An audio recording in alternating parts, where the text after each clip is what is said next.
Hey guys, today we're in Melbourne CBD as Active Youth Aged Care Support.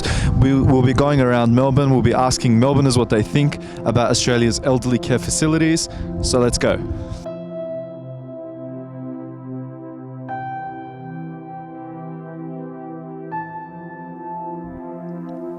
About 13% of people over 70 years of age live in a residential care facility. 1/3 of all men and half of all women will go into permanent residential care at some point in their later lives.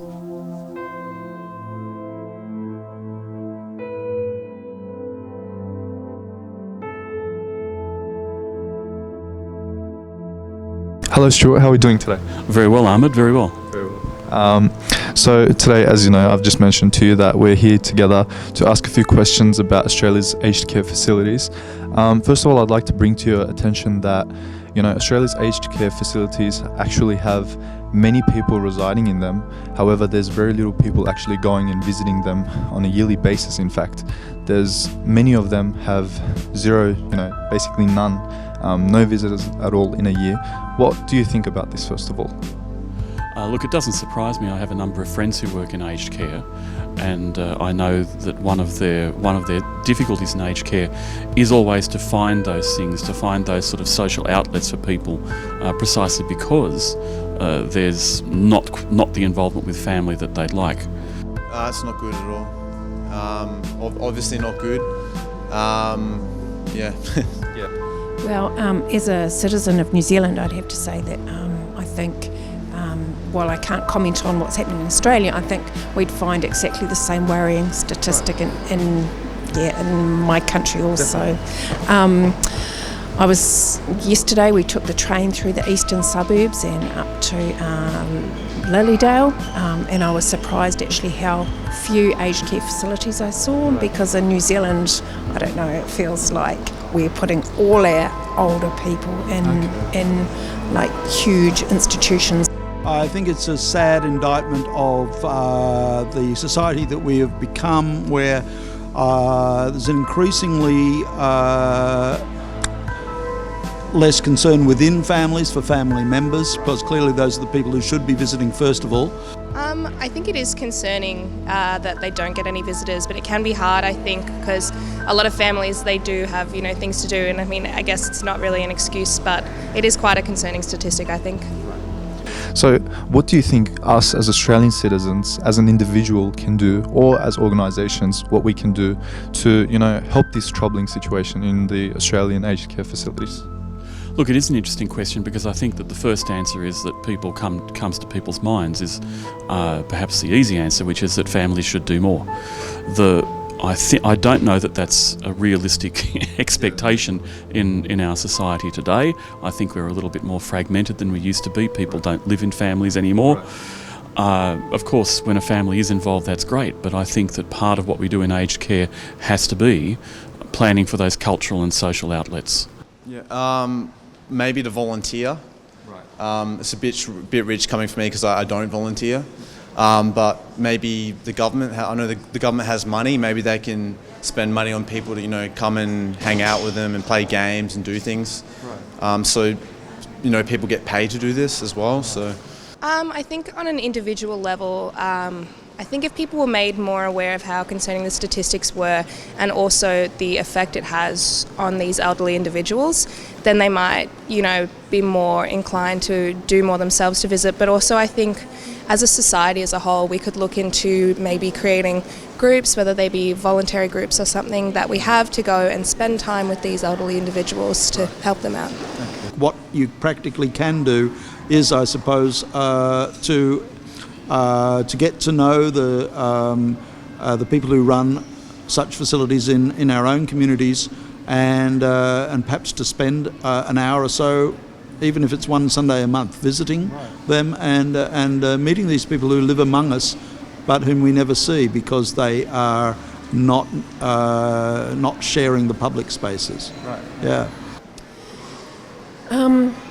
It's tricky, isn't it? I'm a preschool teacher, and so I see through the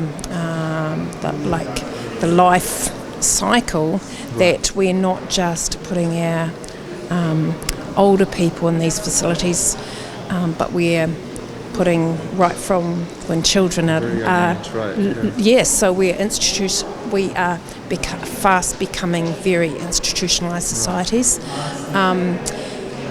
and it is a real concern, isn't it? We feel, I guess to me it feels as though it's the extreme end of capitalism, because we pay someone else to do that caring work that because we're all tied up in jobs and trying to make ends meet. It just, I'm flummoxed by it too. And also I think a lot of us now, we don't really pay any attention to it because we're young, right? So we kind of pay it off.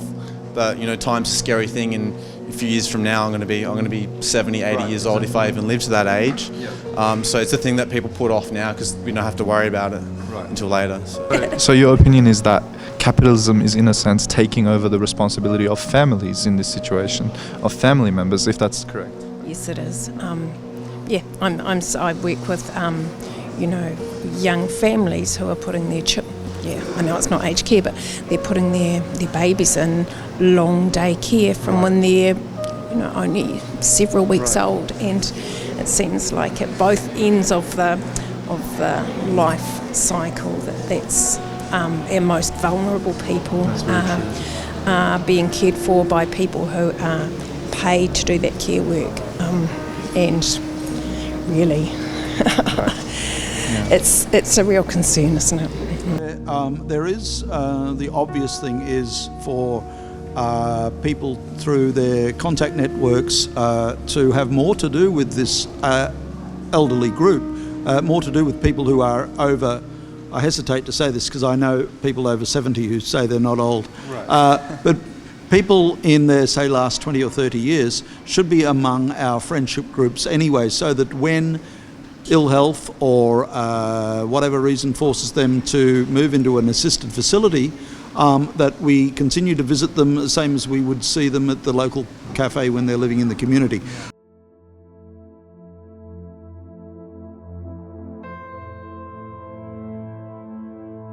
That if aged care is going to be effective, then it needs to be about more than physical needs. With the fundings, maybe they can add more things like whatever they want to do. Like I know they have bingo nights and stuff like that. Add like maybe pool tables. Stuff. Maybe they already have that. I don't know, but I think funding's the main key there. So, like you said, you run a theatre facility that they can approach, which is very nice. And I would actually like to plug that in the video for you, if that's okay. If you would be fine mentioning it, Oh no! Look, it's Newcastle Theatre Company in Newcastle, and it's a community theatre. We have a couple of things going on there though, which I think are very interesting in terms of the aged care thing. It's one of the things that we've always wanted to do, for example, is to make our theatre more aged care friendly. So we would dearly love to have more hearing loops. We would dearly like to have better wheelchair access than we have. Just please keep doing this work and making us think and making us articulate that. So Thank you so much. Thank you so much.